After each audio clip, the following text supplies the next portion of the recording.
Ini menunjukkan kedudukan ilmu, kedudukan para ulama. Bagaimana kedudukan mereka yang mulia di sisi Allah Jalla wa Ala. Kerana itu ikhwan, ilmu dimuliakan, para ulama dimuliakan. Ilmu dimuliakan, para ulama dimuliakan. Pasal itu kita start dengan bab. Bab apa? Bab belajar. Bab kelebihan ilmu, bab kelebihan belajar. Kemudian datang bab apa? Bab beramal dengan ilmu. Kemudian datang bab yang dah kita ada ilmu itu, datang pula bab kelebihan apa? Kelebihan mengajar. Maka dikatakan kun aliman au muta'alliman au mustami'an. Jadilah kita orang yang mengajar, atau orang yang belajar, ataupun orang yang mendengar. Orang yang kita kata bersekutu dengan orang yang belajar atau orang yang mengajar. Jangan jadi orang yang keempat. Wala takunu rabi'. Jangan jadi yang keempat. Yang pertama belajar, mengajar. Kedua belajar. Ketiga mendengar. Yang keempat apa? Dengar ada, belajar ada, mengajar ada. Kerja dia buat masalah. Kalau jadi yang keempat, fatahlik, kamu akan binasa. Kenapa ikhwan? Kerana dia tidak mendapat kemuliaan ilmu, dia tak mendapat barakatul ilmu, barakatul ulama, dia tidak mendapat barakatul ta'lim, tempat dia duduk itu diberkati. Seperti mana kita belajar dalam hadis, macam mana malaikat datang tempat orang belajar. Di tempat orang belajar ada guru mengajar, ada penuntut yang belajar, dan ada malaikat menunjukkan kemuliaan dia kepada orang yang sedang mengajar dan belajar. Itu semua dikatakan hal yang berkaitan dengan ilmu, dan itulah yang masuk dalam ayat yarfa'illah, Allah sedang mengangkat derajat.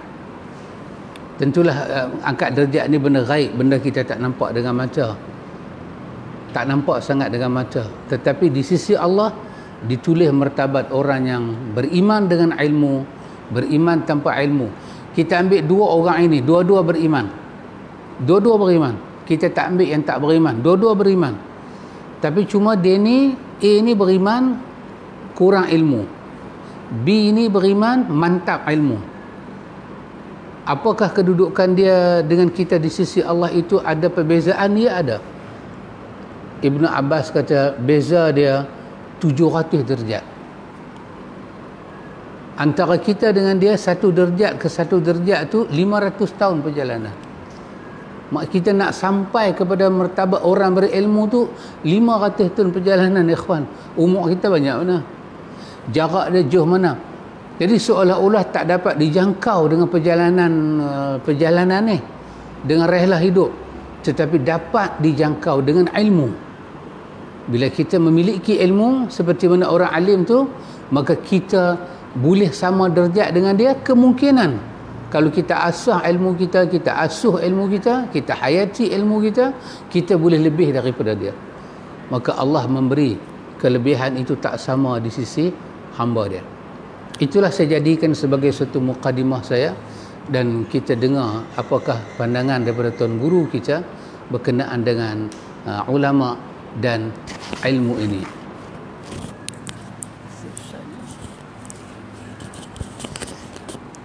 Alhamdulillah wassalatu wassalamu ala Rasulillah ajma'in, amin. Allahumma ati nafsi taqwaha wa zakkiha anta khair man zakkaha anta waliyuha wa maulaha.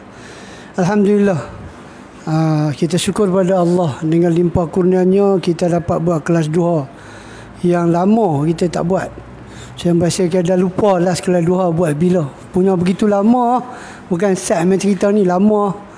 Tadi Al-Fadhil tuan guru kita Sahib Samaha Mufti Dis telah bagi tahu tentang kelebihan ilmu, tentang kelebihan ilmu. Kita bertuah hari ini kita dapat duduk bersama Mufti Dewan Imam Syafi'i. Alhamdulillah. Mari kita dengar satu hadis daripada ni Abu Darda, seorang tabi'i, nama dia Khasir bin Khais. Dia kata, aku pernah duduk bersama dengan Abu Darda. Dia kata dia duduk dengan Abu Darda. Abu Darda ni sahabat besar. Abu Darda ni lah yang dipersaudarakan dengan Salman Al-Farisi. Dia satu sahabat yang kita kata sangat memahami tuntutan agama.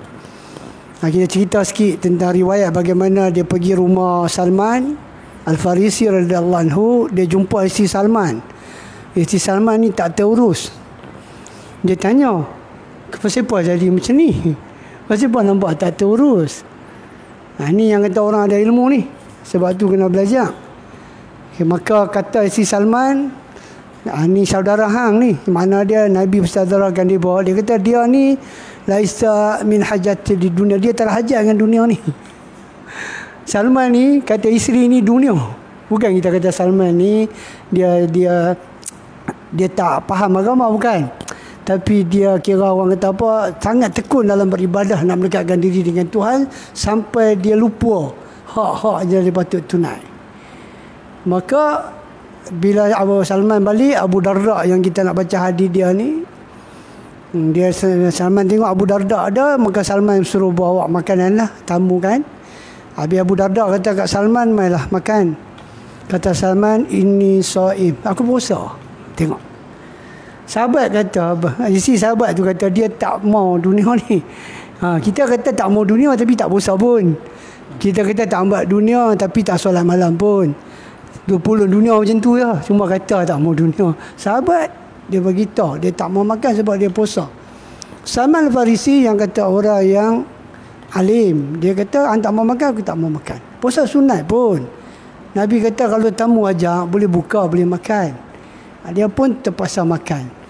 Bila main malam, dia nak mangkit semayang. Kata Abu Darda, tidur. 6. Tuan-tuan, dia nak semayang. Abu Darda kata apa? Tidur.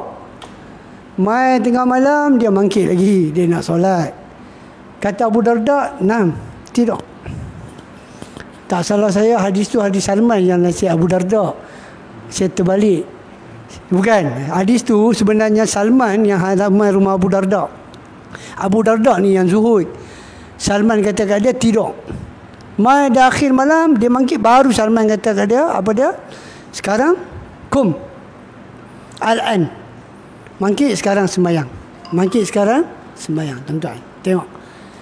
Bagaimana Salman Al-Farisi, satu orang yang memahami tuntutan agama, menasihat sahabat dia Abu Darda.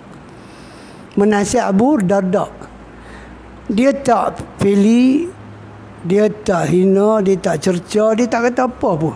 Dia kata setiap, wahai Abu Darda, kepada Allah ada hak, kepada diri hang ada hak, kepada keluarga hang juga ada hak.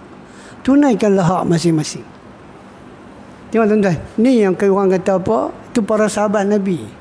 Walaupun dia ni, orang kita kata apa, dia alim besar. Abu Darda ni alim besar. Salman pun alim.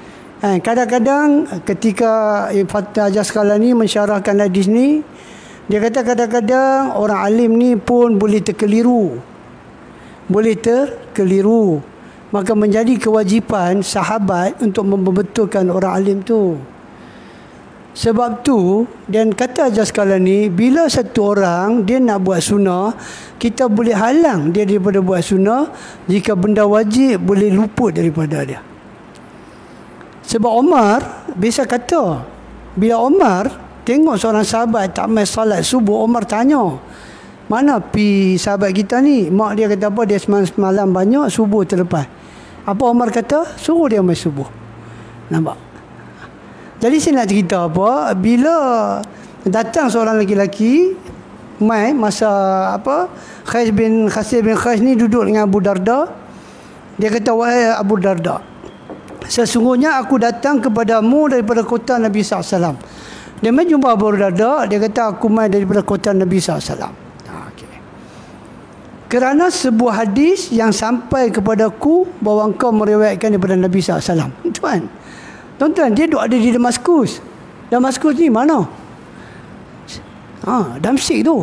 Dia boleh main daripada kota Nabi, dia kata, untuk main dengar hadis. Dia kata Abu Darda dah baca hadis. Tuan-tuan, dulu kita bukan suka pergi Damsyik. Kita kata masjid tepi rumah ada majlis ilmu, tak boleh main. Nak jadi gemilang, terbilang, cemerlang. Ni daripada kota Mekah mai Damsyik kerana dengar satu hadis riwayat. Sangat jauh bezalah sikap kita. Tapi kita nak jadi pandai, tapi kita tak mau bagi masa untuk belajar. Kita nak jadi pandai dalam agama, tapi kita tak belajar. Kita tidur, kita mimpi, kita pandai. Lani orang semua mau mudah, mau cepat. Saya nak tidur, saya bangkit, saya pandai agama. Saya pandai agama. Orang nak macam tu, orang tak mau belajar. Belajar amat lambat. Kena bagi masa, kena bagi keluar duit, tenaga, amat lambat.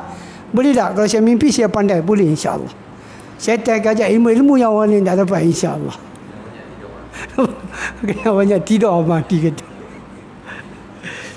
Lalu, kata dia kata, dan tidaklah aku datang kecuali kerana itu. Tengok. Pasal tu Abu Darda tanya dia, hang main ni pasal meniaga ke? Pasal main meniaga ke? Yang main ni daripada kota Nabi mai Damsyik, takkan saja nak main dengan hadis kot. Takkan nak main belajar hadis kot, meniaga ke? Dia kata tak. Main jumpa adik-beradik ke? Dia kata tak. Betul ke main kerana benda tu? Dia kata ya. Kerana nak belajar hadis. Terus Abu Darda kata apa? Abu Darda kata, aku dengar Nabi SAW kata, siapa yang meniti jalan untuk menuntut ilmu, baru dia baca hadis tentang kelebihan orang yang berilmu. Tengok, dia tanya tu bukanlah maksud dia nak cek orang tu ikhlas tak ikhlas. Bukan. Dia tanya tu main kerana apa? Bukan dia nak ambil. Tak, pasal apa dia nak tanya? Saya kata saya main nak belajar hadis. Pasal apa nak kena tanya? Tak, bukan main meniaga ke? Bukan main dengan adik-beradik ke? Lebih tu. Dah. Bukan maksud Abu Darda tu nak tanya. Sebab apa? Sebab dia takut. Pasal Nabi ada beritahu satu hadis yang sangat menggerunkan. Jadi Abu Darda ni nak beritahu kat tabi'in tu dan juga kepada kita. Supaya kita tak kena apa yang Nabi kata ni. Walaupun kita datang untuk menuntut ilmu. Pasal apa? Syaitan Anatullah ni, dia akan balik kita punya hati ni macam-macam. Kata Abu Darda, daripada Abu Hurairah ada satu hadis Abu Hurairah kata, qala Nabi SAW, man ta'allama ilman mimma yabtaghi bihi wajhillah. Tengok. Man ta'allama ilman, siapa yang belajar satu ilmu. Ilman satu. Macam dia tadi main kan, nak belajar hadis satu kan. Dia dengar satu hadis. Siapa yang main nak belajar satu ilmu. Dan tentulah hadis ni merujuk kepada ilmu syar'i. Ilmu syariah, ilmu agama, bukanlah ilmu dunia tu. Dah, ni Nabi nak cakap tentang ilmu agama. Siapa yang main nak belajar satu ilmu, mimma yabtaghi bihi wajhillah, yang seharusnya ilmu yang dia nak belajar tu untuk mencari redha Tuhan. Bukan niat lain. Kita main ni nak belajar untuk cari redha Tuhan. Jadi Nabi kata la yata'allamuhu illa liyusibihi ardan minad dunya. Tiba-tiba Nabi kata, sepatutnya Nabi doa ajar. Ini Nabi kata, kita nak belajar ilmu apa? Ilmu agama. Pertama Nabi kata, mesti niat dia untuk redha Allah. Bukan nak belajar pandai nak pergi debat dengan orang jahil. Bukan niat pandai nak pergi takzir mana-mana ustaz. Bukan belajar ilmu dah pandai nak pergi cari gaduh dengan orang. Bukan. Nabi kata cari redha Allah. Yang tu kalau hang dapat betul niat hang, semua benda lain semua akan dapat. Semua akan dapat. Akan dapat tentang kepahaman ilmu Allah akan bagi pasal niat hang betul. Tapi kalau hang pi menuntut ilmu dengan niat apa dia? Untuk mendapat habuan dunia. Untuk mendapat habuan dunia. Ya mungkin untuk kedudukan di sisi masyarakat. Mungkin untuk kedudukan di mata umara, pemimpin. Mungkin belajar dengan niat-niat yang lain daripada wajah Allah. Apa Nabi kata? Lam yajid arfal jannah yaumal qiyamah. Yang ni memang rugi lah. Bukan kata masuk syurga. Wangi syurga pun tak dapat bau. Siang malam pagi petang mengaji, bawa kita, usung kita, tapi niat tak betul daripada awal, Maka apa berlaku kat dia? Maka Nabi kata jangan sembang macam masuk syurga. Jangan sembang. Walaupun dia alim macam mana pun jangan sembang. Bau syurga pun tak dapat. Bau syurga pun tak dapat. Hadis ini riwayat Imam Ahmad, Imam Abu Dawud dan Ibnu Majah. Tengok. Sebab itulah tuan-tuan, sebab itulah bila kita belajar ilmu, rupanya Nabi ada rasa khawatir terhadap orang yang menuntut ilmu. Takut dia pergi silap belajar. Satu hari Nabi kata daripada Amr bin Auf al-Muzanni, dia kata Nabi SAW bersabda, ada yang marfu' lah, ada yang sampai pada Nabi. Nabi kata inni akhafu ala ummati min ba'di a'malan salasah. Nabi kata aku takutlah selepas aku wafat nanti umat aku kena 3 benda. Nabi takut, Nabi khawatir. Pertama apa dia? Wa ma ya Rasulullah, sahabat tanya. Apa yang takut ni, khawatir ni? Nabi kata min ba'di, selepas aku mati, selepas aku wafat. Pertama Nabi kata aqafu alaihim min zillatil alim. Takut apa? Ketergelinciran ulama. Kita selalu cakap bahawa ulama. Nabi kata aku takutlah bila ulama pi tergelincir. Kenapa Nabi takut? Sebab bila sebut ulama, maka orang boleh faham satu benda. Ini yang dimasuk dalam fikiran kita yang mesti dibuang. Mesti dibuang. Bila kita baca hadis, kebanyakan kita, banyak kali kita dengar innal ulama warisatul anbiya. Apa dia? Ulama ni adalah pewaris Nabi. Ini memang Nabi kata. Tapi pemahaman kita kadang-kadang salah. Bila satu ulama cakap benda yang tak betul pun dia nanti teringat hadis tu. Apa dia? Ulama pewaris Nabi. Dia ulama ya. Dia pewaris Nabi ya. Nampak? Walaupun ulama cakap benda tak sama macam Nabi cakap. Tak sama langsung, jauh beza. Tapi dia beritahu apa? Nabi sebutlah ulama pewaris Nabi. Nabi kata aku takut bila ulama dah tergelincir, habis lah. Habis lah. Kalau orang awam, ustaz tergelincir, lain. Tapi kalau ulama yang ada title, mungkin doktor, ulama. Macam-macam title. Baba, BA, baba, mama, master, baba, mama. Cuma nyonya tak ada. Kalau ada nyonya semua ada kat dia. Baba ada, mama ada, semua ada. BA, MA, semua ada.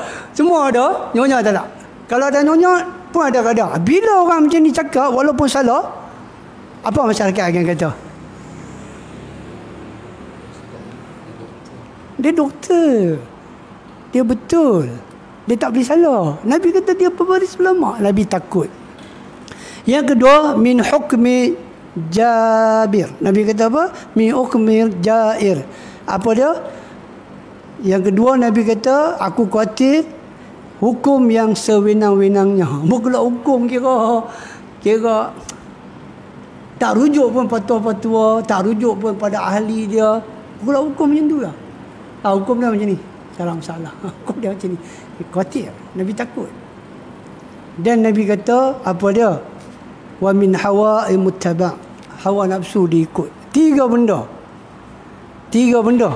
Satu, ulama yang tergelincir, mengeluar hukum dengan sewenang-wenangnya, dan juga mengikut hawa nafsu ketika mengeluar hukum. Jadi hati-hatilah dengan kalimah yang Nabi ucap, innal ulama warisatul anbiya. Bukan semua ulama pewaris Nabi. Ya, bukan semua ulama, saya ulang, pewaris Nabi. Kalau kita pakai ayat itu pada semua ulama, maka masalahlah kita. Jadi insya-Allah, saya ingat panjang dia saya cakap, lebih panjang daripada mufti. Jadi saya minta maaf pada mufti sebab saya pergi tergelinciran percakapan. Tak sedang kata mufti ada sebelah. Jadi saya serah balik kepada mufti itu.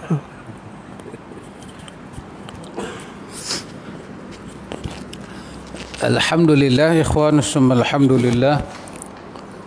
kita dapat mutiara-mutiara hikmah pelajaran daripada Tuan Guru kita. Betul lah ikhwan, apa yang disebut oleh Allah Jalla wa'ala dalam ayat dia dalam surah Fatir. Allah menyatakan bahawa innama yakhshallaha min ibadihil ulama. Allah kata sesungguhnya yang takut kepada Allah, yang yakhshallah, yang dalam hati dia ada rasa yakhshallah, khasyatillah, daripada kalangan hamba dia, daripada kalangan hamba Allah. Siapakah yang dalam hati mereka itu ada khasyah, ada rasa gerun pada Allah, takut pada Allah. Allah kata al-ulama min ibadihi, di kalangan hamba Allah Ta'ala yang Tuhan akan rezekikan dengan rezeki yang sangat besar ini, yang sangat istimewa ini, iaitu rezeki ketakwaan pada Allah, ketakwaan yang hakiki, khasyah kepada Allah. Iaitulah Allah kata al-ulama'u, iaitu orang-orang yang ada ilmu. Artinya daripada jalur ilmu itulah datangnya rezeki Allah, nikmat Allah yang tidak terhingga ini, iaitu Allah anugerahkan, Allah rezekikan, Allah hidayahkan, Allah taufikkan kepada kita dalam hati kita rasa takut kepada Allah. Ya, inilah yang menyebabkan para ulama kita, para kita kata ilmuwan kita berbincang antara ilmu dan ketakwaan kepada Allah, khasyah, rasa gerun pada Allah. Kerana itu ikhwan, tidaklah keterlaluan kita menyatakan bahawa apabila kita baca hadis Muawiyah, Nabi kata may yuridillahu bihi khairan yufaqihu fid din. Allah kata siapa yang Allah berkehendak kepada dia kebaikan, may yuridillah, siapa-siapa yang Allah nak dia dapat kebaikan. Kebaikan itu adalah satu nikmat daripada Allah, anugerah.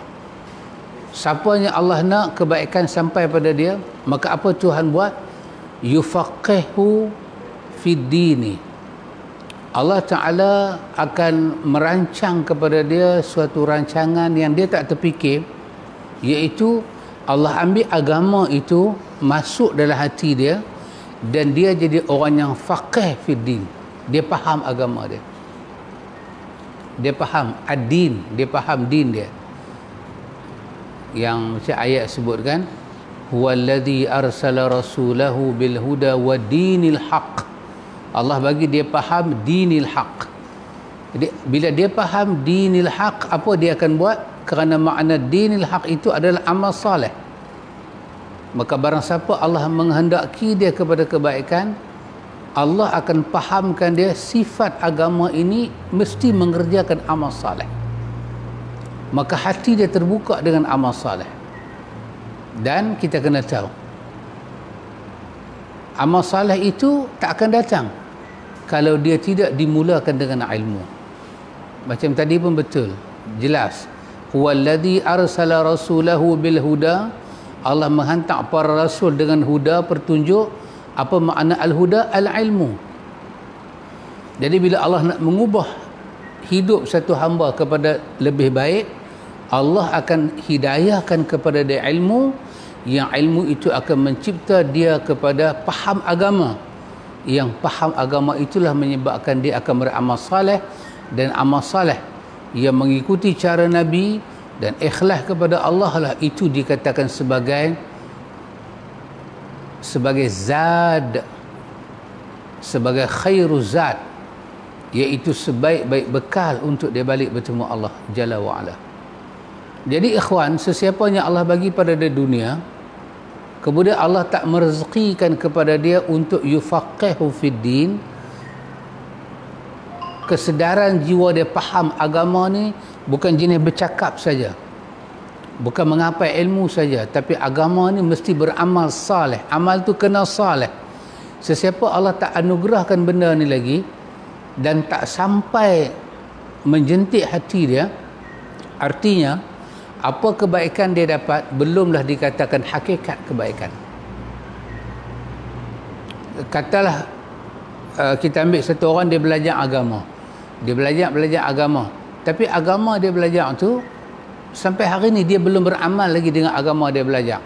Maka dia belum dikatakan yuridillahu bihi khairan. Allah nak pada dia hakikat kebaikan. Kerana hakikat kebaikan itu adalah dia faham agama. Faham agama tu maksud dia apa? Yufaqihu fid din, dia faham agama. Dia faham agama dengan dia telah beramal dengan agama yang dia faham. Dia semayang, dia puasa, dia melakukan amal-amal salih yang lain. Inilah hakikat daripada kebaikan yang Allah nak bagi kepada hamba. Dan itulah kena mengenal tadi, innama yakhshallaha min ibadihil ulama. Rasa bersalah, ilmu tu masuk dalam diri dia, menekan perasaan dia sampai dia rasa bersalah kalau dia tidak beramal salih pada Tuhan. Sampai dia rasa bersalah, dia nak balik bertemu Tuhan, dia tak ada bekai. Tak seronok nak balik bertemu Tuhan, tak ada bekai. Macam kita tak seronok nak keluar daripada rumah, nak berjalan jauh. Nak pergi mana daripada tempat kita, katalah kita nak pergi sampai jauh. Nak pergi jauh sampailah ke Johor, Singapura. Tapi dalam poket ni sekupang pun tak ada. Tak seronok nak berjalan. Orang kata tak apalah, kami ada duit, kita nak tumpang duit orang. Memanglah orang tak berkira, tapi jiwa kita tak seronok. Macam itulah dia nak balik bertemu Allah, nak tinggal dunia, masuk ke alam kubur, sampailah nak hisap di hari akhirat. Dia tak ada bekai, dia tak seronok balik bertemu Allah. Dia nak buat bekai, dia nak cipta bekai. Maka itu tanda dalam hati dia ada khasyah, dalam hati dia telah mendapat, dikatakan man yuridillahu bihi khairan. Allah nak bagi kebaikan pada dia, maka Allah fahamkan dia agama, dia mula beramal soleh, dan amal soleh itu start dengan ilmu. Ikhwatul iman, tadi Ustaz Adnan menyebut kepada kita bagaimana perjalanan seorang ulama.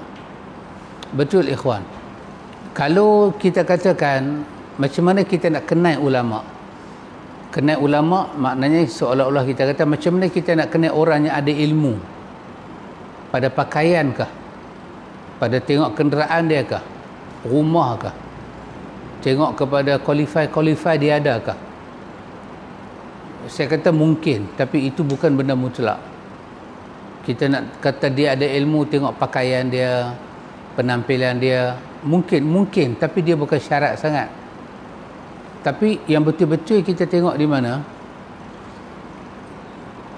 Ayat tadilah, surah Fatihah tadi 28. Innama yakhshallaha min ibadihil ulama.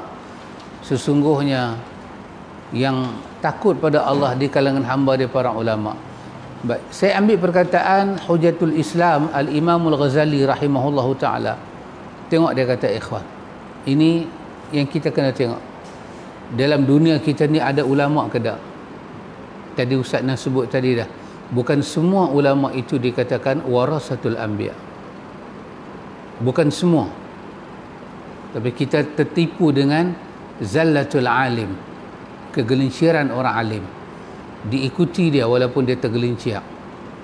Tapi siapakah sebenarnya para ulama? Berdasarkan ayat 28 surah Fatih tadi, Imam Ghazali kata, Hujatul Islam kata, saya rasa ini sangat relevan.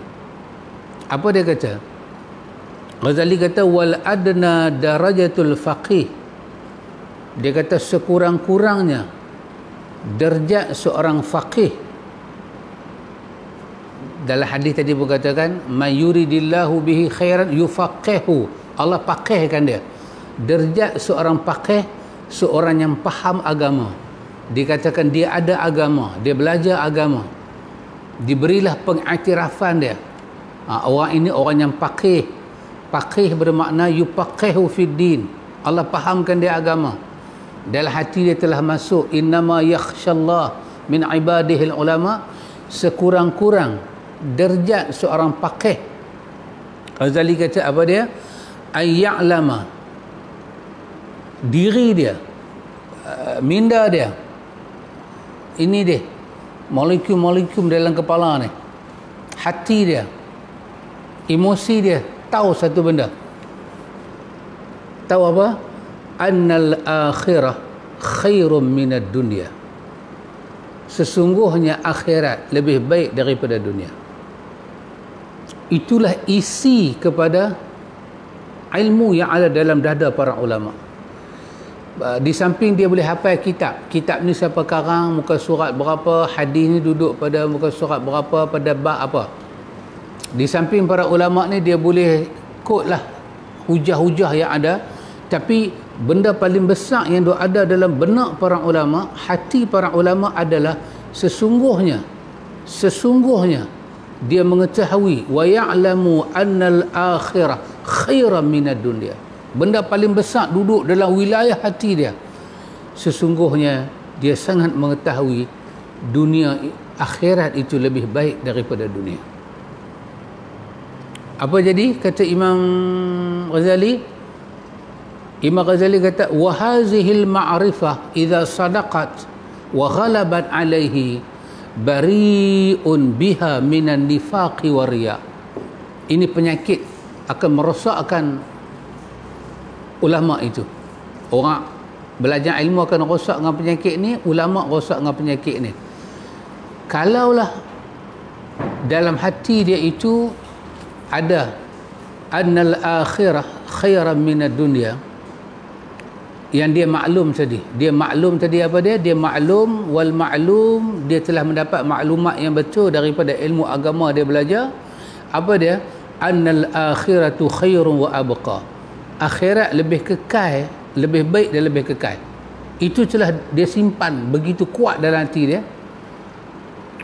Dan kalau ini pengetahuan dia simpan dengan benar dalam hati dia, dan dia telah menangkan wa ghalabat alaihi, dia telah menangkan pemikiran ni daripada segala benda yang banyak yang dia fikir tu, Imam Ghazali kata Tuhan akan lepaskan dia daripada dua penyakit besar, iaitu penyakit nifaq dan penyakit riya. Dalam diri ulama ada perkataan wal akhiratu khairun wa abqa. Ini akan tolak nifaq, kepura-puraan ulama dengan Tuhan. Dia duduk dalam dunia, dia tak terkena nifaq. Yalah ikhwan, tentu dah sifat nifaq. Tak payahlah kita nak bincang panjang. Kita kata munafik, ilmu dia dengan percakapan dia tak ekpa. Yang dia bercakap kepada orang dengan dia amal dalam hidup tidak ekpa. Kenapa jadi nifaq? Kerana dalam diri dia tak sampai maklumat ni. Sebesar-besar ilmu kita belajar, yang itu Ustaz nak sebut tadi apa? Baba nyonya tadi. Baba, mama. Oh, baba nyonya. Baba nyonya ada. Semua ada. Cik Dan pun ada. Semua ada.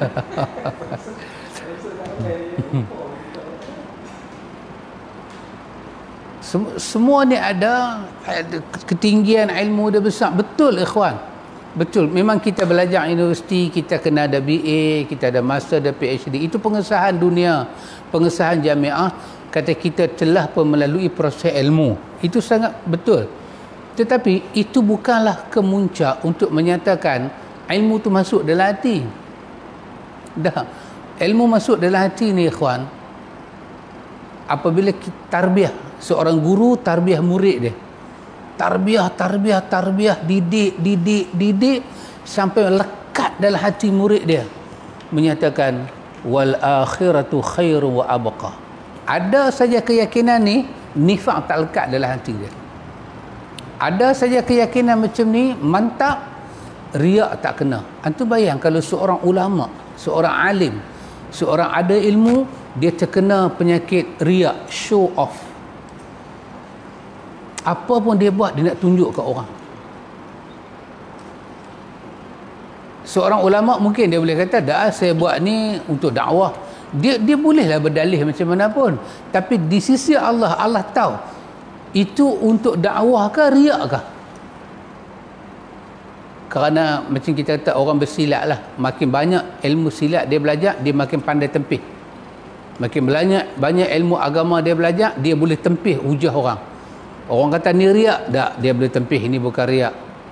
Tetapi dengan Tuhan dia nak tempih apa?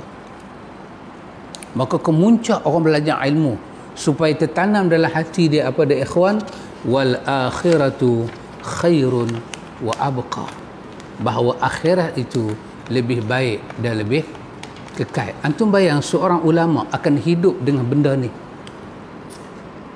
Dakwah dia ini, bila dia buat kuliah-kuliah, inilah yang dia asuh anak-anak murid dia. Dalam rumah tangga dia, inilah yang dia perkenal pada anak isteri dia, pada jiran dia, keluarga dia. Di mana dia pergi pun, antum akan nampak wajah dia, tingkah laku dia, pertuturan dia, ilmu dia.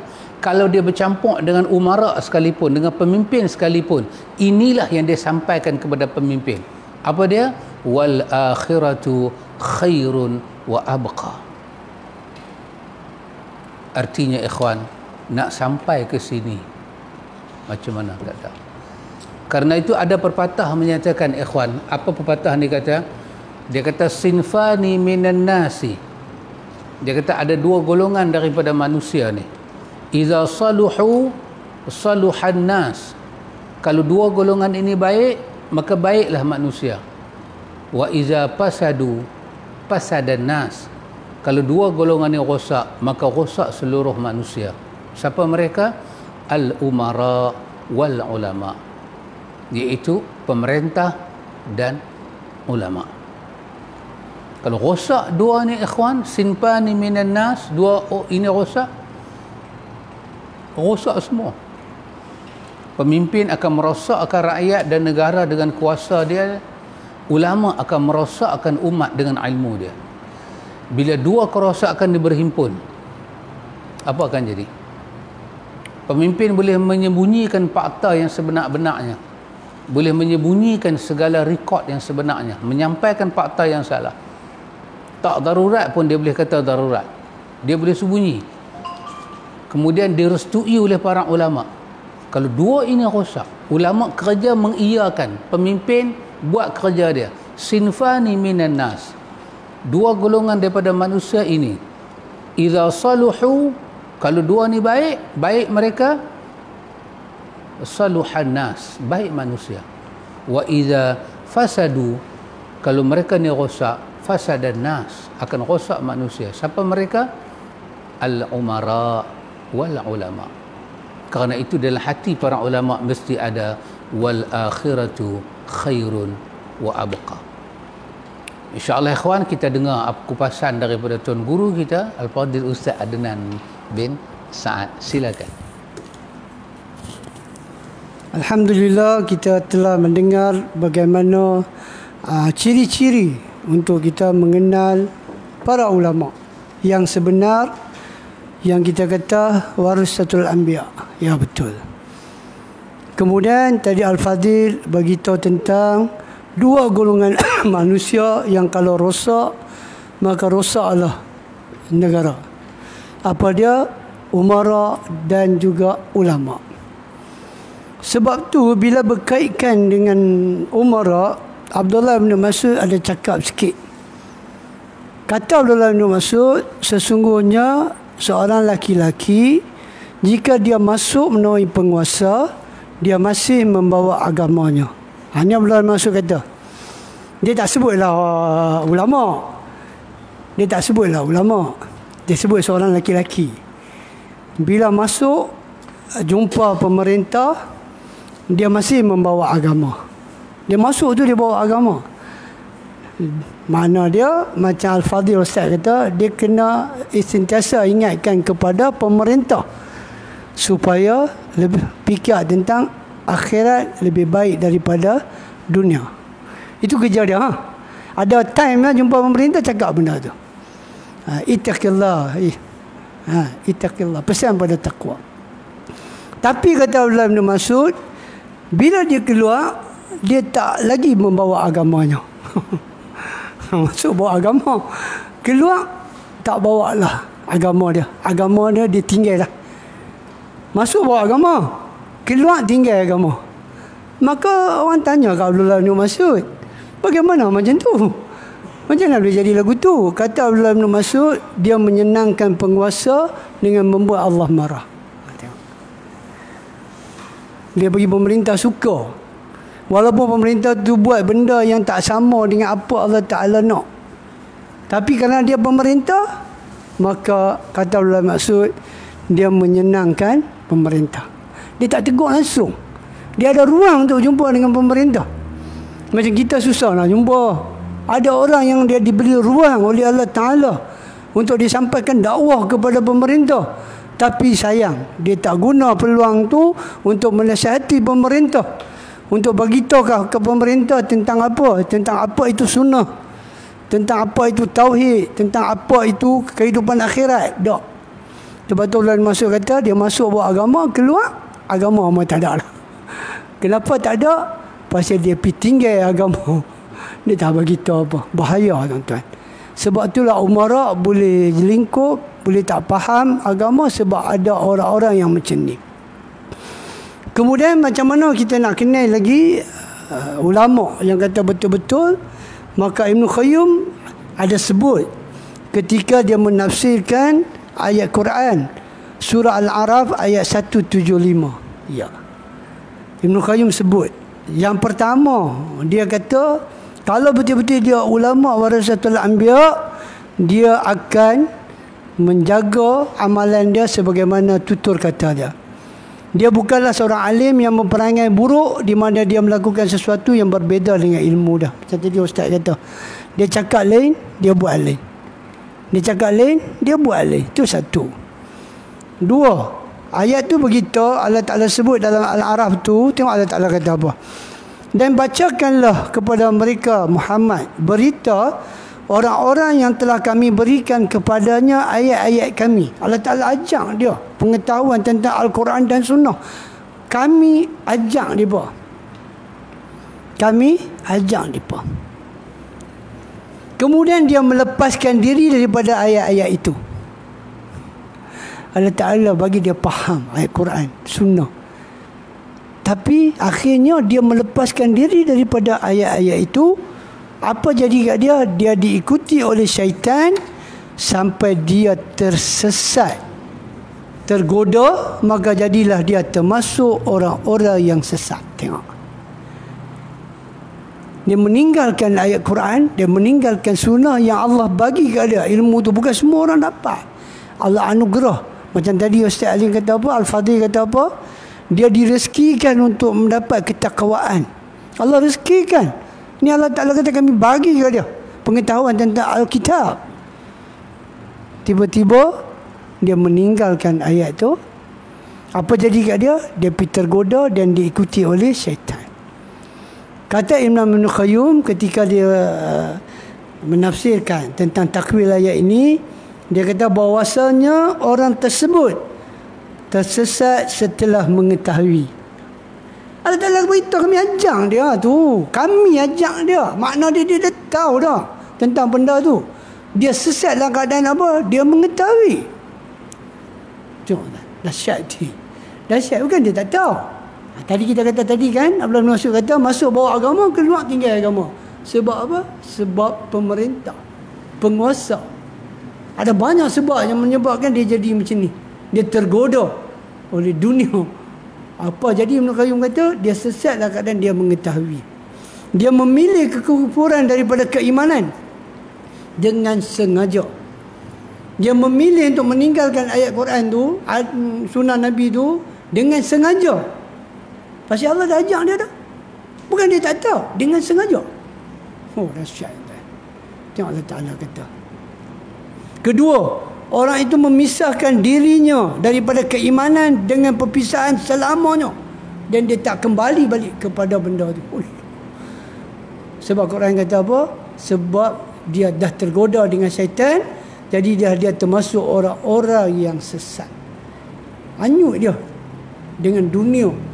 Hanyut dia dengan kemasyhuran, nama, pangkat, darjat. Hanyut dia. Walaupun dia asalnya satu orang yang betul-betul alim, tahu tentang Quran dan Sunnah.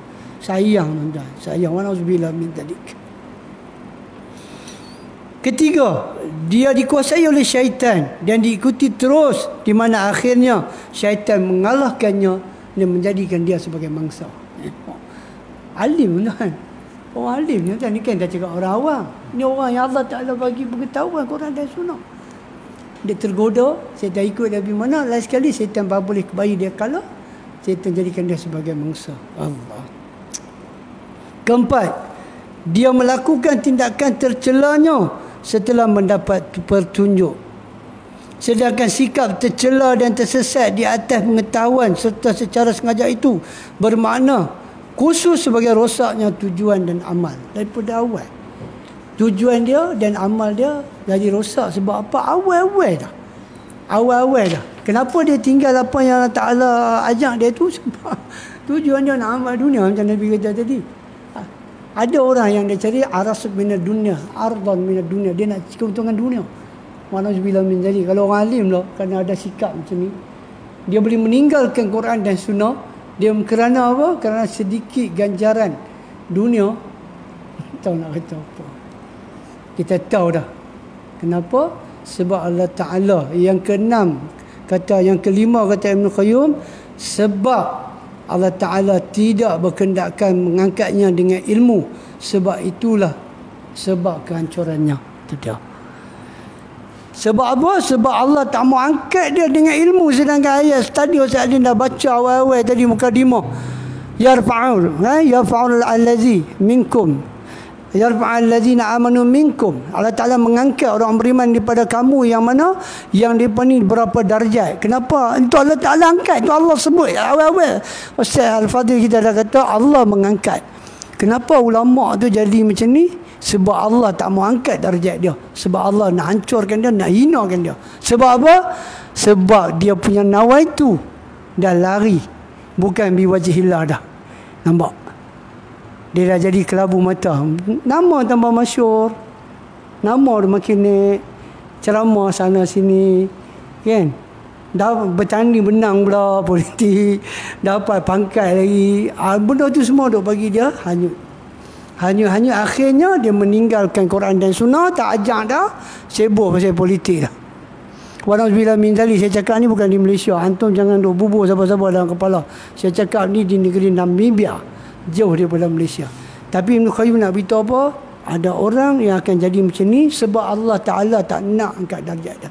Sebab perangai dia tu, dia lebih mementingkan apa? Dunia lebih akhirat. Dan akhirnya, kata Ibn Qayyim, Allah Ta'ala mengkabarkan tentang rendahnya harga dirinya. Daripada dia punya diri, dia punya pengetahuan Quran dan Sunnah ni sepatutnya angkat dia tinggi. Last sekali Ibn Qayyim kata Allah Ta'ala beritahu betapa hinanya, rendahnya diri dia sebab dia meninggalkan ilmu, meninggalkan Quran dan Sunnah. Hina. Dia jadi hina. Kenapa dia jadi hina? Sebab Allah Ta'ala dia ajak dia elok Quran dan Sunnah. Sebab dia memilih benda selain daripada benda Quran dan Sunnah. Akhirnya Allah Ta'ala nak beritahu, barang siapa yang meninggalkan Quran dan Sunnah, maka dia pasti akan hina dan rendah. Bukan kata apa, di sisi Tuhan, di sisi manusia pun orang dah mula cakap dah. Dah mula cakap. Ulama yang mana dia kata ditembak oleh peluru emas, masuk dalam poket tak boleh keluar dah. Itu bila min zalim. Peluru emas. Tuan, peluru emas dia kena peluru emas, bukan peluru biasa. Masuklah kena peluru emas, kena tembak tak mau berkeluar dah. Peluru lain nak berkeluar, peluru emas siapa nak berkeluar simpan pi lah. Macam tu orang kata kat ulama. Alhamdulillah. Jadi kita tak kata. Tapi sampai tahap tu orang kata. Alah tuan-tuan. Susah. Dan ketujuh dia kata, dia berpaling daripada petunjuk, lebih mengikut hawa nafsunya, di mana dia menjadikan nafsunya sebagai imam yang diikuti, dipatuhi. Habis rosak. Tuan-tuan, ini ada 7 sebab mengapa para ulama ni tak diangkat darjat. Bukan kata para ulama, ustaz ke, orang awam ke. Nah, kita nak kena beritahu kat mereka kata apa, kehidupan dunia ni sementara. Kehidupan akhirat ni kekal abadi. Berapa lama dah kita dah cakap benda tu. Tapi tak boleh juga orang nak ambil sebagai iktibar dunia ni sementara. Maka para ulama salaf kita kata, seperti mana kita nak cakap dengan lalat, nak beritahu kat lalat, beritahu bunga lebih baik daripada sampah. bunga lebih baik daripada jangan beritahu kat lalat. Kita letak bunga dengan sampah dia pergi mana? Kita letak akhirat dengan dunia dia pergi mana? Begitu sukarnya lah untuk memahamkan manusia tentang akhirat lebih baik daripada dunia. Macam mana nak beritahu kat lalat sampah tu busuk, bunga itu baik. Sampah itu adalah dunia, bunga itu adalah akhirat. InsyaAllah saya serahkan kepada Al-Fadhil Ustaz Alim supaya untuk Ustaz Alim membuat sikit lagi pencerahan, dan seterusnya mungkin menutup majlis aku insya-Allah. Al-Fadhil dipersilakan. Soalan.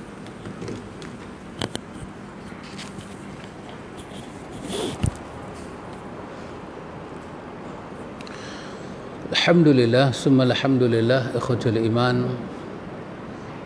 Apa yang disampaikan oleh Tuan Guru kita Ustaz Adnan Saad itu sangat jelas. Saya ingin menyatakan bahawa ikhwan, bahawa apabila ilmu sampai pada kita dan Allah memberi kepada kita kedudukan, sama ada dunia, kedudukan dalam dunia ataupun kedudukan di mata hati kita, maka seorang ulama itu ada dia punya kerja kena buat. Dia ada tugas yang dia kena buat. Tapi tak mudah kerja dia nak buat tu. Sebab apa ikhwan? Sebab Allah menyatakan dalam ayat dia, Allah katakan wad-darul akhiratu khairun lilladzina yattaquna afala ta'qilun. Allah kata, dan negeri akhirat itu lebih baik bagi orang-orang yang bertakwa. Apakah kamu tidak memikirkannya? Yakni statement Tuhan ni kamu tak fikirkah? Bahawa negeri akhirat itu lebih baik bagi orang-orang yang bertakwa. Apakah kamu tidak memikirkannya? Jadi bagaimana kedudukan seorang ulama ikhwan? Dia sentiasa pergi tak mana pun. Ada tengok perdebatan yang pernah dilalui oleh tokoh-tokoh ulama silam kita. Kita ambil Imam Syafi'i sebagai contoh. Dia juga menghadapi masalah jidal zaman dia, berdebat, berdebit. Tapi kesudahan, sama ada permulaan dia nak debat ataupun kesudahan dia, kita jumpa satu perkataan yang dia disebut.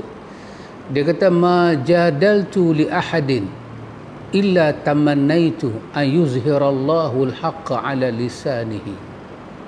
Dia kata, tidaklah aku berjidal dengan satu orang, melainkan aku harap sangat-sangat, aku bercita-cita sangat-sangat supaya Allah menzahirkan kebenaran di atas lisan dia dan aku boleh ikut kebenaran itu. Kerana dalam hati dia tu tertanam akhirat lebih baik daripada dunia, lebih kekal. Mereka seolah-olah macam tidak mengambil langsung habuan dalam dunia ni, walaupun dalam jidal. Mereka tak harap mereka dipanggil sebagai orang yang menang dan banyak orang ikut mereka. Mereka harap apa dia? Orang yang lawan dengan mereka itu Allah bagi kebenaran dan mereka jadi pengikut kebenaran. Dia mungkin berbeza dengan zaman-zaman yang dilalui oleh selepas daripada mereka ini. Bahawa bila kita berjidal dengan orang, poin daripada jidal itu bukanlah kita nak mengangkat agama Tuhan, tetapi siapa yang kalah, siapa yang menang, siapa yang kena, siapa yang padan muka. Itu yang jadi. Kenapa ikhwan? Sehingga kan dikatakan para ulama ni, kalau dia mengajak ilmu fiqh sekalipun, dia akan zahirkan dalam pelajaran dia akhirat lebih baik daripada dunia. Tak ada lah dalam perwatakan para ulama. Pasal tu antum tengok imam-imam kita kan, mereka kita kata mereka ada ijtihad fiqh semua, tapi di ujung ijtihad mereka tu mereka akan kata apa? Idza sahhal hadis fa huwa mazhabi. Kalau semua riwayat ini sahih, aku akan ambil, aku akan pegang, aku akan jadikan ikutan aku. Kenapa ikhwan? Begitulah tinggi walak mereka kepada Allah dan Rasul. Itulah ciri-ciri manusia yang memandang akhirat lebih baik dan lebih kekal daripada dunia. Tadi macam Ustaz Nas sebut tadi kan, dia masuk jumpa pembesar dengan agama, dia keluar tanpa agama. Lepas itu ada perkataan yang diungkap, ini bukan hadis, ini perkataan. Perkataan ini saya fikir dicipta seolah-olah macam menyindir para ulama zaman itu, zaman yang silam. Dikatakan, man dakhala ala umara wal ghaniyin fatawadha'a lahuma faqad zahabat sulusu min dini fi qalbihi wa haibati. Begitulah perkataan dia. Dia kata siapa yang masuk berjumpa dengan umara dan orang kaya, man dakhala 'ala al-umara wal ghani wal siapa yang jumpa umara ataupun aghniya, jumpa pemimpin, umara dan orang kaya, maknanya yang jumpa ni ulama lah. Kemudian fatawadha'a lahuma, ulama memberi tawadhu' kepada dua golongan ini. Maksud apa? Bagi rendah diri, merendahkan diri dia. Ketika itu ungkapan ni kata akan tercabutlah daripada diri dia dua perkara. Satu, apa dia akan tercabut? 1/3 bahagian agama akan keluar daripada diri dia. Dan yang kedua, kehebatan ilmu dia akan tercabut. Kalimah ini diungkap seolah-olah macam saya nak respon Ustaz Nas sebut tadi, macam menyindir para ulama zaman itu. Tadi apa macam Ustaz Nas katakan, orang sanggup sindir para ulama bila peluru rumah masuk kan. Wahai peluru ni sakit, tapi mai kat situ tak apa, peluru janji mah. Dulu Bapak Hamka pernah menyindir para ulama dengan perkataan dia apa? Satu rantai ulama diikat dengan tali emas dan lagi satu tak diangkat. Seolah-olah gambaran ni macam menyindir ulama pada zaman demi zaman. Bila melihat ada ulama yang diharapkan potensi dia tinggi, boleh membimbing umat, boleh membimbing umara, tapi dia tak buat kerja tu, maka datanglah sindiran demi sindiran, sindiran demi sindiran. Macam ayat tadi pun yang Ustaz nak baca tadi kan, sehingga kan Allah Ta'ala kata dalam ayat itu, Allah kata walau syi'na la rafa'nahu biha. Allah kata kalaulah orang ada ilmu ni nak, kalau dia mau, la rafa'nahu biha, kami boleh mengangkat kedudukan dia dalam dunia.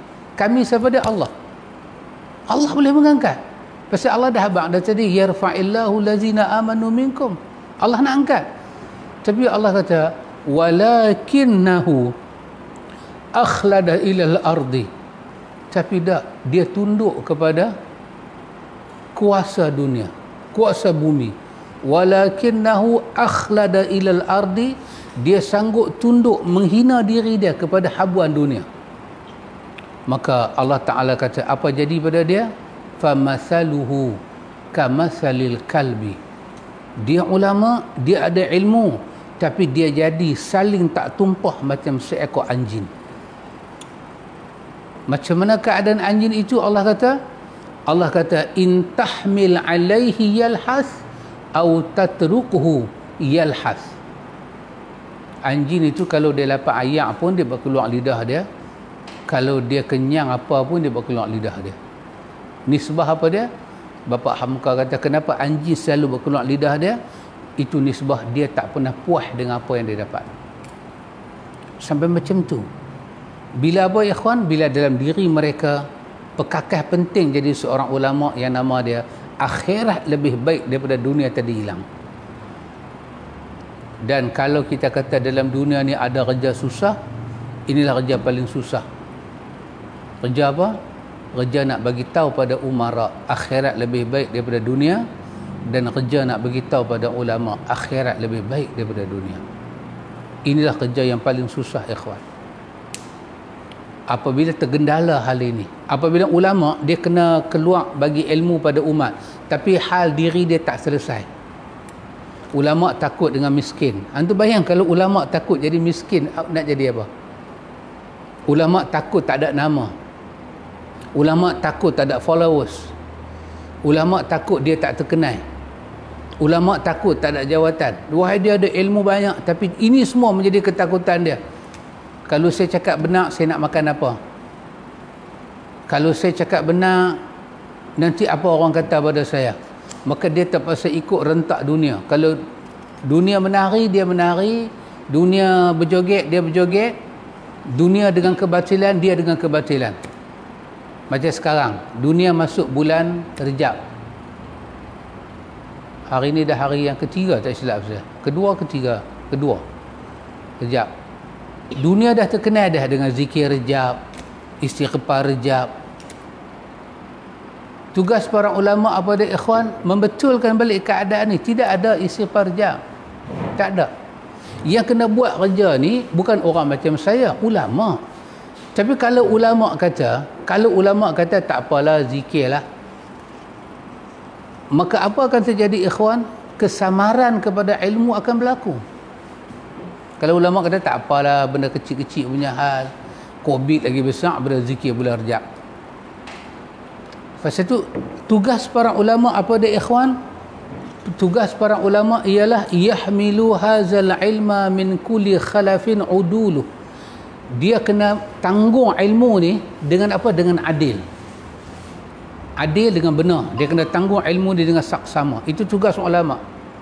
Tapi tak semua ulama boleh buat ni, melainkan ulama akhirat. Pasal itu Ghazali guna perkataan ulama dunia dan ulama akhirat. Ulama ulama dunia. Ulama akhirat. Ulama yang nampak akhirat. Ulama yang mata dia tak nampak akhirat. Ulama yang nampak akhirat, dia kena tanggung ilmu ni dengan adil.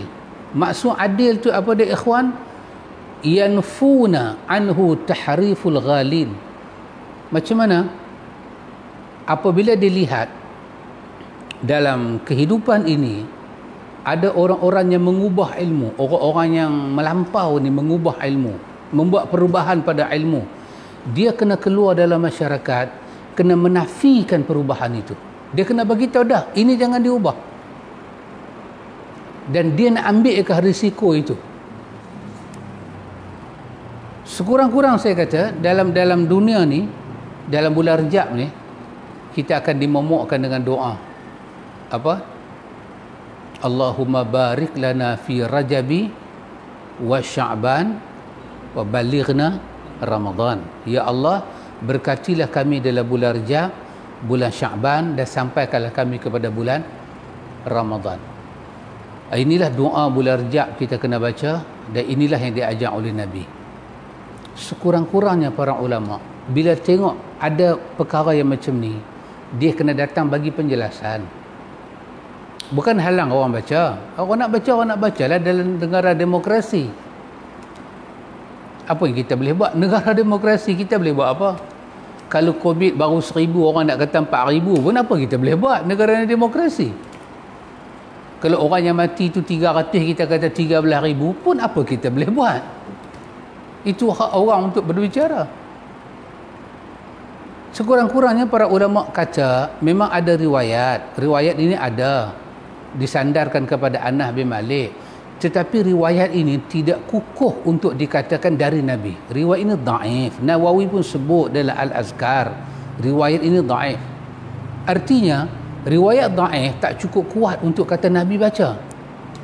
Maka yang benarnya baliklah kepada keumuman ayat Quran, ud'uni astajib lakum. Bacalah apa saja doa daripada jiwa kita, tak payah kita nak hafal skrip orang. Ya Allah, dah masuk dah bulan Rejab, dekat dah lagi dengan Ramadan, lepas ni Sya'ban, saya minta bagilah sihat pada saya, kuatkanlah saya, berkatilah saya. Baca daripada hati perut itu lebih baik daripada baca satu doa yang tak sahih daripada Nabi, kemudian kita duk jadikan dia sebagai peradaban masuk bulan Rejab. Sekurang-kurangnya ulama kena adil, kena beri penjelasan, menafikan tahriful ghalin, golongan yang melampau yang membuat perubahan. Di antara benda ulama kena buat apa dia? Wantihalul mubtilin, iaitu apa dia ikhwan? Para ulama kena mendedahkan pembohongan ahli batil, pembohongan golongan-golongan batil. Ajaran makrifat lah. Sekarang datang pula apa agama Melayu. agama Melayu yang persepsi dia tentang Kaabah salah, tentang Rasul salah, tentang semua benda salah. Para ulama kena datang memberi pembongkaran, ini benda palsu, benda ini tidak ada dalam Quran dan Sunnah. Apa tugas para ulama, ikhwan? Tugas mereka adalah ta'wilul jahilin. Mereka kena berhadapan dengan takwil-takwil yang dibuat dalam agama, yang takwil itu dibuat oleh orang-orang jahil yang tak faham dasar-dasar agama. Ya ikhwan, takwil jahilin berbeza dengan khilaf para ulama. Itu lain. Takwil jahil, orang jahil, orang yang tak pernah belajar agama, tak tahu asas agama, apa pendek kata, apa yellow pasal agama dia tak belajar, apa bala pasal agama dia tak belajar, dia memberi takwil, dia bagi takwil yang bodoh ni. Tugas para ulama, dia kena berhadapan dengan benda ni. Tapi ketika dia berhadapan dengan benda ni, ikhwan, apa ada dalam hati dia? Akhirat lebih baik daripada dunia. Ini akan menghalang sifat nifaq dan sifat riak ada dalam dunia, kata Nawawi. Kata apa? Al-Ghazali tadi. Dan itu menyebabkan dia tidak tunduk kepada habuan dunia. Dia tidak takut dengan celaan dunia. La yakhafu laumata laim. Dia tak takut dengan celaan dan makian orang. Jadi itulah kedudukan para ulama. Dan yang macam ni ikhwan, kita nak cari di akhir zaman ni macam mana? Para ulama silam dididik jiwa mereka supaya dekat dengan Tuhan, dekat dengan Tuhan. Bukan saja mereka hafal Quran, hafal hadis, hafal itu, hafal ini, tapi hidup mereka itu nampak mereka mencari mardatillah. Mereka didik anak-anak mereka untuk dengan tilawatul Quran, dengan majlis ilmu, isteri mereka, keluarga mereka. Ya subhanallah.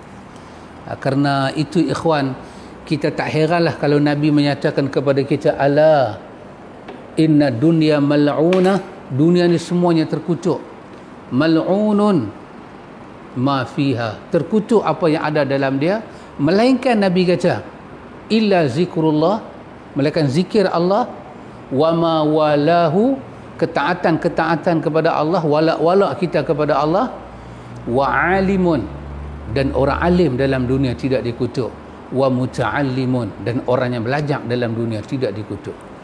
Oh dahsyat ikhwan, sangat dahsyat. Jadi kerana itu nak mendapat ulama seperti ini bukan senang, dan nak melahirkan ulama seperti ini bukan senang. Jadi kalau ulama ni saya katakan nisbah zaman hari ni lah. Zaman hari ni ada Facebook kan, apa Instagram lagi, TikTok TikTok lagi. Dulu cuma ada Telegram. Ulama Facebook dia beratus ribu orang ikut. Apa dia kena jaga ya kawan? Dia kena jaga supaya followers dia ini masuk dalam hati mereka akhirat lebih baik daripada dunia. Dan antu akan tengok orang yang dalam diri dia akhirat lebih baik daripada dunia, kalau dia komen orang, dia komen macam mana? Dia akan komen untuk kebaikan akhirat dia dan akhirat orang. Dia tak hina orang, dia tak kutuk orang. Dia akan kutuk mungkar, dia akan kutuk syirik, dia akan kutuk bid'ah, dia akan kutuk penyelewengan dalam agama. Tapi orang yang khilaf dengan dia, dia tak akan kutuk. Dan dia bukan nak bersaing memperjatuhkan orang tu. Dia apa pun mardatillah. Ikhwan, semoga ada manfaat yang saya sampaikan ini untuk diri saya dan kita semua. Dan sebagai akhirnya, kita ambil keputusan penggulungan tausiah daripada Tuan Guru kita, Ustaz Adnan bin Sa'ad. Alhamdulillah tuan, saya insya-Allah kita akan tutup dengan satu hadis daripada Imam Bukhari. Kata Ikrimah, satu hari dia dengan Ibn Abbas pergi sembahyang di Masjid Nabi lah, Mekah. Kemudian dia tengok ada satu orang tua duk sembahyang di depan. Maka Ikrimah dengan Ibn Abbas jadi makmum lah, duduk belakang orang tua tu. Tiba-tiba ketika takbir istiqalat, maka orang tua tu baca kuat seperti kita lah, Sami Allah liman hamidah, Allahu Akbar. Dia baca kuat. Selepas salam, Ikrimah terus kata kat Ibn Abbas, dia kata ahmak. Dia kata bodohnya orang tua ni. Tua dah, tapi tak tahu lagi sunnah. Baca takbir istiqalat kuat. Sebab di tempat Ikrimah, takbiratul istiqalat baca pelan. Yalah memang ada hadis perbezaan. Nabi biasa baca kuat, Nabi biasa baca pelan. Dia kata ahmak. Dia kata bodoh orang tua tu. Tengok tuan-tuan, ini adalah kerja ulama. Mesti membetulkan kesalahpahaman tentang hadis Nabi. Sepatutnya dia sebagai tabi'in, dia kena relax. Dia jangan hulu pasal sahabat Nabi ada Ibn Abbas. Ini penyakit yang mana dulu ada, sekarang lagi banyak. Kadang-kadang guru tak cakap, mana murid lebih daripada guru. Sedangkan dia pun tak tahu. Dia pun tak tahu dia lebih daripada guru. Ini banyak berlaku zaman kita. Ibn Abbas kata kat dia, diamlah. Ibn Abbas kata, diam. Ini tugas ulama. Ibn Abbas kata, diamlah. Itu sunnah Nabi. Membaca takbir istiqalat kadang-kadang pelan, sunnah Nabi. Anda tak siapa tu yang depan tu? Itu Abu Hurairah radhiyallahu anhu. Nonton kan? Itu siapa? Abu Hurairah pun dikata ahmak. Abu Hurairah pun dia kata bodoh. Dan tengok, musuh utama penuntut ilmu adalah kejahilan yang ada dalam diri dia sendiri. Kebodohan menyebabkan jadi musuh. Dia menghukum orang tanpa dia tahu usul pangkal. Bodoh tuan-tuan. Penyakit ni ada begitu banyak pada zaman ni. Allahu Akbar. Jangan cepat sangat. Sahabat tu ada, tabi'in nak cakap. Ustaz tu ada, Al-Fadhil tu ada. Orang awam sengap lah. Anak-anak murid lebih pada guru taksub. Belum cakap ya, oh memang dalil kuat. Dalil sahih tak cakap apa lagi. Belum pun cakap, belum membuat apa-apa debat ke apa dah. Dalil memang kuat dah. Kita tahu. Kamu lah brother Muslim, ini bukan sikap penuntut ilmu. Bukan. Penuntut ilmu, dia tak ada sikap macam ni. Sebab tu para ulama kata, berapa banyak orang dia dapat jaga diri dia daripada maksiat. Dia dapat jaga diri daripada perbuatan keji. Tapi dia tak dapat jaga lidah dia. Tuan-tuan, sebagai penuntut ilmu ataupun sebagai ustaz atau ulama, dia kena ambil apa yang para ulama kita kata.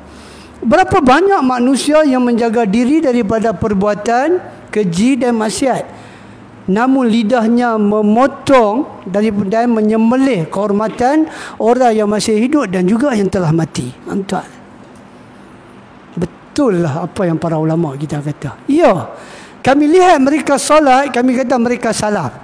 Bila mereka mula bercakap, kami tahu dia bukan ahli sunnah wal jamaah. Ya, tengok solat macam Nabi. Kami tengok dia solat, kami syukur. Ini ulama, ini salaf, ini ahli sunnah wal jamaah. Tapi bila kami dengar apa dia kata, maka kami tahulah sebenarnya mereka ni bukan salaf. Ini bukan hadis. Tapi apa yang para ulama kita kata tu, ulama yang mana? Ulama yang Allah anugerahkan kepahaman. Ulama yang mana Allah anugerahkan ketakwaan. Tengok dia bercakap macam mana.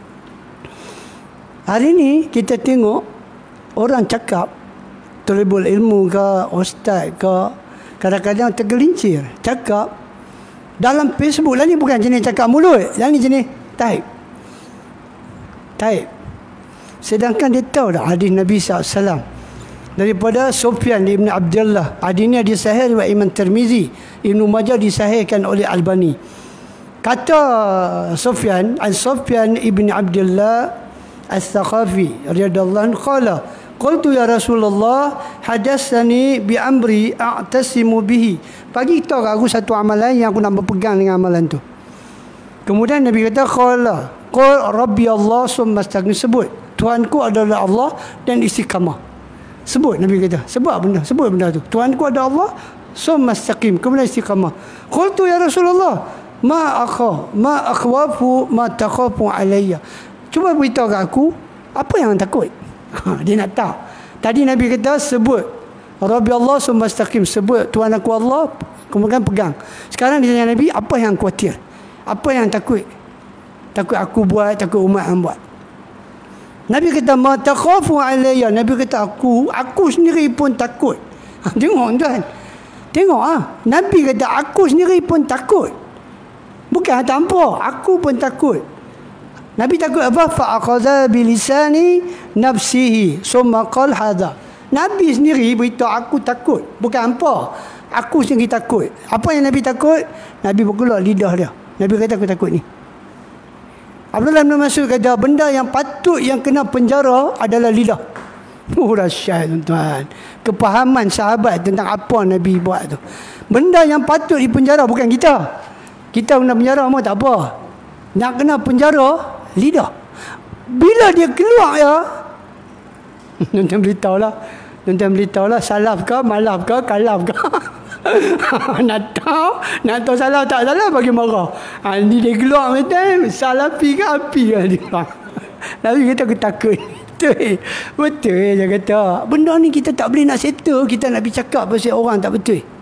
Kita punya lidah sendiri kita tak boleh jaga, tak boleh kontrol. Kita nak pergi kata orang lagi. Tuan-tuan, bab ni pun tak boleh lepas lagi. Nabi takut. Jadi kata para ulama kita, sekarang ni kalau kita tengok hadis Nabi ni dengan perbuatan umat hari ni, seolah-olah dia pun tak takut langsung dengan apa yang Nabi takut. Seolah-olah dia pun tak rasa takut dengan apa Nabi takut. Sedangkan Nabi takut sampai Nabi tunjuk lah. Bukan cakap Nabi kata. Yang ni dia kata apa dia? Nabi kata apa? Khaulun wa fi'lun. Nabi tunjuk dan Nabi kata. Yang ni. Kata aku takut ni tunjuk lagi. Lagi tak dapat membina umat. Bukan kata umat. Tak dapat membina juga para asyatizah kadang-kadang. Tergelincir. Tuan-tuan. Sebab apa? Sebab kata para ulama kita tengok cara dia punya cara yang dia kata salaf tu, lidah dia tu macam tak pernah jemu, tak pernah lelah, tak pernah bosan untuk kata kat orang. Seolah-olah macam tu. Seolah-olah macam mana jadi lidah dia tu jadi macam tak pernah rasa jemu. Tak pernah rasa jemu kata nak berhenti ke, lelah ke, letih ke, bosan ke, tak ada. Tak ada. Sedangkan benda tu lah Nabi paling khawatir. Hari ni mungkin dia dah tak boleh tak larat cakap dah. Tangan pula. Tangan. Kalau ada 100 grup, 100 dia hantar. Untuk apa? Untuk kata kat satu ulama, satu ustaz. Apa ni? Tapi saya salafi, bukan salafi biasa, salafi piau. Piau. Dia pun tak piau lagu tu. Salaf lagi piau. Tengok. Betul lah para ulama kata. Tengok solat memang salaf. Kalau tengok cakap hilang salahmu. Wallah alam bisawab. Mudah-mudahan apa yang kita kongsi ni sedikit saya dapat ambil pelajaran, antum semua dapat pelajaran, dan kita boleh tutuplah kita majlis ni dengan tasbih kifarah insya-Allah.